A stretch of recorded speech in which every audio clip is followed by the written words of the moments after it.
Hello, welcome to online school education of Fluorescent School. Reversible and irreversible changes. The changes where we can get back the thing or material that you started with are called reversible changes.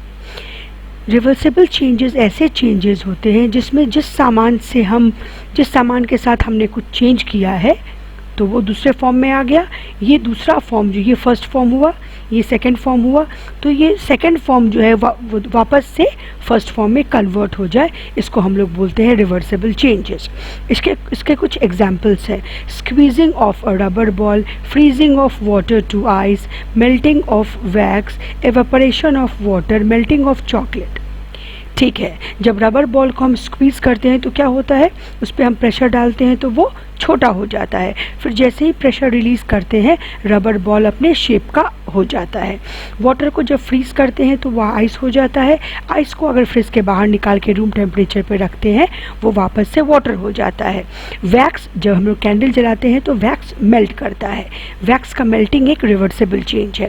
Water का evaporation, जैसे कि freezing of water था वैसे evaporation of water भी, water evaporate होकर water vapour बनता है जो कि फिर कंडेंस होकर क्या बन जाता है, वाटर बन जाता है। चॉकलेट को मेल्ट करते हैं तो वो लिक्विड फॉर्म में आ जाता है, फिर से उसको फ्रीज करते हैं तो वो सॉलिड चॉकलेट क्यूब्स के फॉर्म में बन जाता है।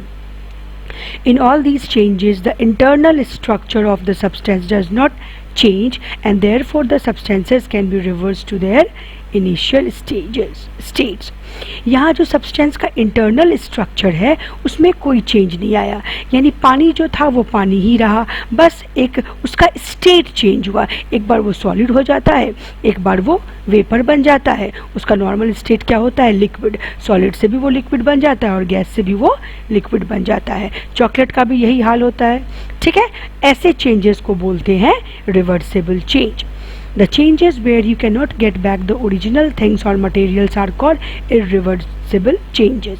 ऐसे changes जहाँ पे हमें, जैसे मैंने आपको यहाँ बताया, सेकंड से हमें फर्स्ट मिल रहा था, सेकंड फॉर्म जो हम लोगों ने फर्स्ट फॉर्म का किसी भी मटेरियल का कर दिया, तो जब फर्स्ट फॉर्म हमें वापस से नहीं मिले, ऐसे चेंजेस को बोलते हैं irreversible changes। इसके कुछ example: cooking of food, growing of plants and animals, ripening of fruits, blooming of flowers, ये सब क्या है, रिवर्सिबल चेंजेस है। एक बार चपाती बन जाती है तो क्या उस चपाती से वापस से फ्लावर बन सकता है, नहीं बनता है, वो चपाती के फॉर्म में ही रह जाता है। प्लांट, सीड से एक बार प्लांट बन जाते हैं तो क्या जिस सीड से वो प्लांट बना है वो सीड दोबारा से वो प्लांट दे सकता है, नहीं। दोबारा से उसी सीड में उस बड़े से प्लांट को कन्वर्ट कर सकते हैं, नहीं। अगर आप ही बड़े हो गए हैं तो क्या आपको दोबारा से वो न्यू बॉर्न बेबी बना सकते हैं, बिल्कुल नहीं। कोई फल पक जाए, कोई भी फ्रूट, मैंगो का सीज़न है, मैंगो फ्रूट पक जाए तो क्या उसको वापस से रॉ मैंगो बना सकते हैं, कच्चा मैंगो, बिल्कुल नहीं। फ्लावर अगर खिल जाए तो क्या वापस से उसको कली बना सकते हैं, कभी नहीं। ठीक है, तो ऐसे चेंजेस को क्या बोलते हैं, irreversible changes. In these changes the internal structure of substances change as the molecules react with each other to form a new substances। ऐसे में क्या होता है, जो सब्सटेंस है उनके इंटरनल स्ट्रक्चर जो है वो चेंज हो जाता है, क्योंकि मॉलिक्यूल्स जो है वो आपस में रिएक्ट करके क्या बनाते हैं, एक नया सब्सटेंस बनाते हैं। अब हम लोग देख रहे हैं दूसरे टाइप का चेंज जिसका नाम है physical and chemical change. Reversible और इरिवर्सिबल चेंज का रिलेशन फिजिकल और केमिकल चेंज से भी है। आइए देखते हैं कैसे।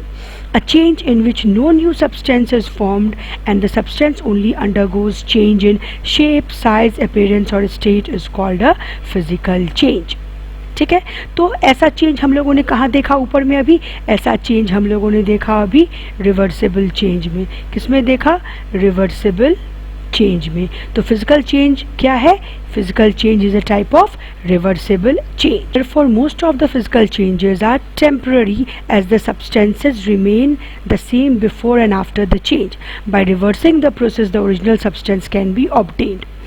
यानी हम लोगों ने क्या देखा, फिजिकल चेंज ऐसा चेंज है जिसमें कोई नया सब्सटेंस नहीं बनता है, ये टेम्प्ररी नेचर का होता है और इसमें जो ओरिजिनल सब्सटेंस है वो हमें वापस से मिल जाता है। तो यहाँ हम लोगों ने फिजिकल चेंजेस के 3 फीचर्स देखे। अब कुछ एग्जाम्पल्स देख लें। पहला एग्जाम्पल है freezing of water. Water can easily be frozen into ice. Internally, the molecules of water remain the same, only its state changes when it becomes solid from liquid. मैंने अभी आपको बताया कि ये लिक्विड फॉर्म है, state change होता है, और जब ये सॉलिड क्यूब में आ गया तो है तो वाटर ही, इसका भी नाम अगर केमिकल फार्मूला लिखे तो H2O होगा, H2O यानी कि वाटर। आइस का भी केमिकल फार्मूला लिखे तो ये H2O ही होगा, यानी कि अंदर में वाटर मॉलिक्यूल्स के केमिकल लेवल पे कोई चेंज नहीं आया, दोनों बिल्कुल सेम है, केवल इसके स्टेट चेंज हो गए हैं। ठीक है, इसलिए फ्रीजिंग ऑफ वाटर क्या है हमारा, फिजिकल चेंज है। Tearing of paper, tearing of paper changes its shape and size, but the molecules of paper remains the same, so it is a physical change but it is irreversible। ठीक है, कागज के एक टुकड़े को हमने फाड़ के छोटे छोटे टुकड़ों में कन्वर्ट कर दिया, तो ये भी पेपर है और ये भी पेपर है, तो ये भी पेपर और ये भी पेपर, तो कोई नया चीज़ बना नहीं बना, कोई नया चीज़ नहीं बना, तो इसीलिए ये क्या है, फिजिकल चेंज है। लेकिन ये तो सच है कि इन पेपर के टुकड़ों से हम जो ये पुराना पेपर का टुकड़ा है ये नहीं बना सकते हैं। क्यों नहीं बना सकते हैं, क्योंकि इनको अब जोड़ा कैसे जाए, अगर जोड़ा भी जाएगा फेविकॉल से या सेलो टेप के हेल्प से तो ओरिजिनल ऐसा पेपर का टुकड़ा नहीं मिलेगा, तो इसीलिए ये तो इरिवर्सिबल हो जाता है। लेकिन फिजिकल चेंज का मेन थिंग क्या है कि कोई नया सब्सटेंस नहीं बनना है, कोई नया चीज़ नहीं बना, नया चीज़ नहीं बना तो वो कौन सा चेंज होगा, वो हमारा फिजिकल चेंज होगा। नो न्यू सब्सटेंस फॉर्म्ड, ये बेसिक फीचर है किसका, फिजिकल चेंज का, कोई नया सब्सटेंस नहीं बना। उसके बाद क्या है, dissolving salt or sugar in water is an example of physical change, as the sugar or salt break down in its molecules.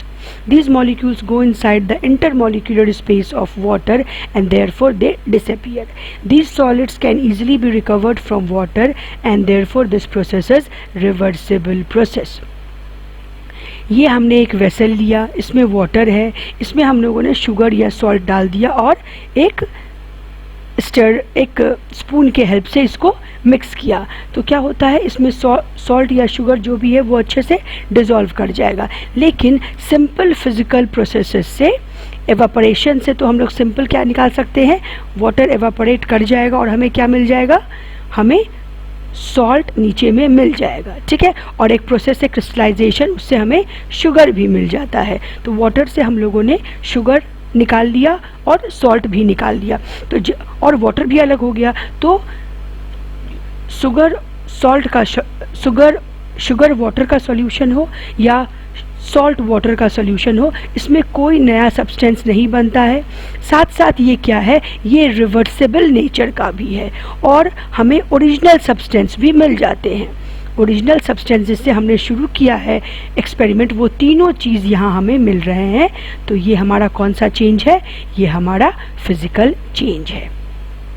Most physical changes are reversible, maximum physical changes 99% physical changes जो होते हैं वो reversible होते हैं, कोई कोई physical change जो है वो इरिवर्सिबल होते हैं। जैसा कि हम लोगों ने इरिवर्सिबल फिजिकल चेंज का एग्जांपल क्या देखा, टीयरिंग ऑफ पेपर। ये यहाँ पे एक इम्पॉर्टेंट क्वेश्चन बन जाता है कि give an example of a physical change which is irreversible in nature, तो इसका एग्जाम्पल हो जाएगा टीयरिंग ऑफ पेपर।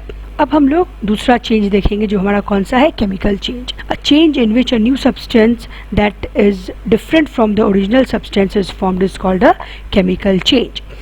एक ऐसा चेंज जिसमें कि बिल्कुल नया एक नया सब्सटेंस बने, जो कि जिस चीज़ से रिएक्शन शुरू किया है हमने ओरिजिनल सब्सटेंस से, उससे बिल्कुल डिफरेंट रहे, तो उसको हम लोग कैसा चेंज बोलते हैं, केमिकल चेंज बोलते हैं। In all chemical changes new types of molecules are formed from the combination of molecules of the original substances. यहाँ मॉलिक्यूल्स भी नए बनेंगे नए सब्सटेंस के। फिजिकल चेंज में हमने क्या देखा, तो वाटर और आइस में क्या देखा था, दोनों का जो मॉलिक्यूलर फार्मूला था वो H2O ही था, यानी कोई नया मॉलिक्यूल नहीं बना था। लेकिन केमिकल चेंज में क्या होगा, नया मॉलिक्यूल्स बनेगा। Mostly chemical changes are irreversible and permanent, as new substances forms have properties different from that of original substances. Chemical change जो है वो इरिवर्सिबल नेचर का होता है और परमानेंट होता है, यानी कि हम लोग जो हमारा फाइनल सब्सटेंस बना है 2, इससे हम लोग 1 सब्सटेंस जिससे हमने शुरू किया था ये वापस से नहीं मिलेगा। ऐसे रिएक्शंस को इरिवर्सिबल बोलते हैं और ये परमानेंट नेचर का होता है, क्योंकि कंपाउंड 2 जो हमारा बना है उसका पूरा नेचर कंपाउंड 1 से डिफरेंट होता है। Energy in the form of heat और लाइट इज आइदर एब्जॉर्ब्ड और given during chemical change. Energy किसी भी फॉर्म में खर्च होती है, एनर्जी किसी भी फॉर्म में या तो ली जाती है या तो दी जाती है केमिकल चेंजेस में। Cooking vegetables, rice, pulse, making chapatis, bread from wheat flour are all chemical changes in which new substances are formed with different new property। जब हम सब्जी बनाते हैं, चावल बनाते हैं, दाल बनाते हैं, चपाती बनाते हैं, तो क्या जिस चीज़ से हम लोगों ने शुरू किया था वो हमें दोबारा से मिल सकता है बनाने के बाद खाना? तो कुकिंग ऑफ फूड, इसका मतलब कुकिंग ऑफ फूड जो है वो हमारा क्या है? कुकिंग ऑफ फूड, किसी भी खाना को कुकिंग जो है हमारा वो हमारा क्या है? वो हमारा एक केमिकल चेंज है। Burning of paper, wood, fuel like petrol, diesel, kerosene are etcetera all examples of chemical changes as new substances are formed.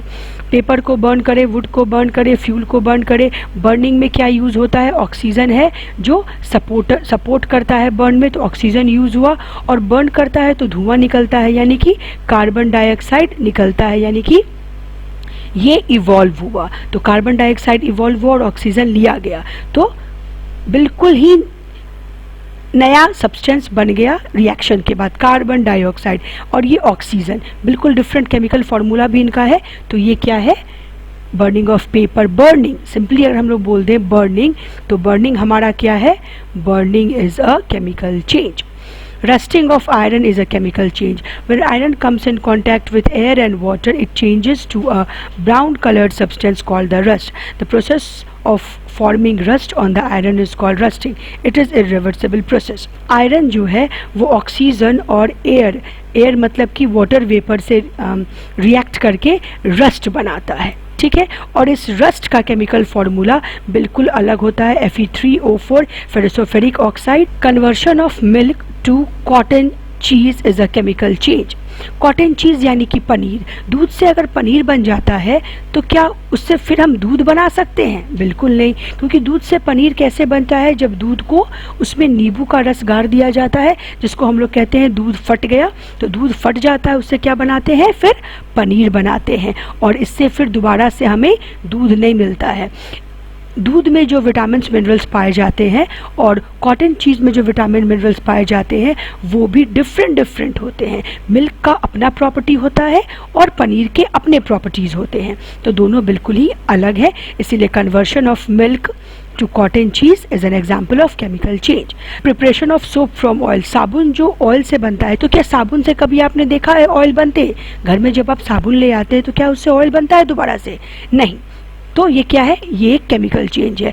Changing of sugar cane juice into vinegar, क्या विनेगर से कभी आपको sugar cane juice, vinegar जब आप बहुत दिन तक घर में रख लेते हैं या कुछ भी, तो क्या विनेगर से कभी भी शुगर केन जूस मिल गया है, बन गया है जो आप शुगर केन जूस एंजॉय करते हैं मार्केट में? कभी नहीं। विनेगर का शुगर केन जूस शुगर है, स्वीट टेस्ट का होता है, इसका केमिकल फार्मूला भी अलग है। और विनेगर तो एसिटिक एसिड होता है। विनेगर क्या है? एसिटिक एसिड है। तो यहाँ एसिड है और ये स्वीट टेस्ट का है। एसिड तो स्वीट टेस्ट का नहीं होता है। एसिड का टेस्ट क्या होता है? एसिड का टेस्ट तो सार होता है। तो बिल्कुल ही अलग है। शुगर केन से जब विनेगर बन गया तो वो बिल्कुल ही अलग रिएक्शन हो गई। तो हमने यहाँ देखा chemical changes, physical changes, reversible changes, irreversible changes. अगर आपको आज का ये वीडियो पसंद आया हो तो मेरे वीडियो को लाइक और शेयर ज़रूर से करें और चैनल को सब्सक्राइब कर लें। Bye students.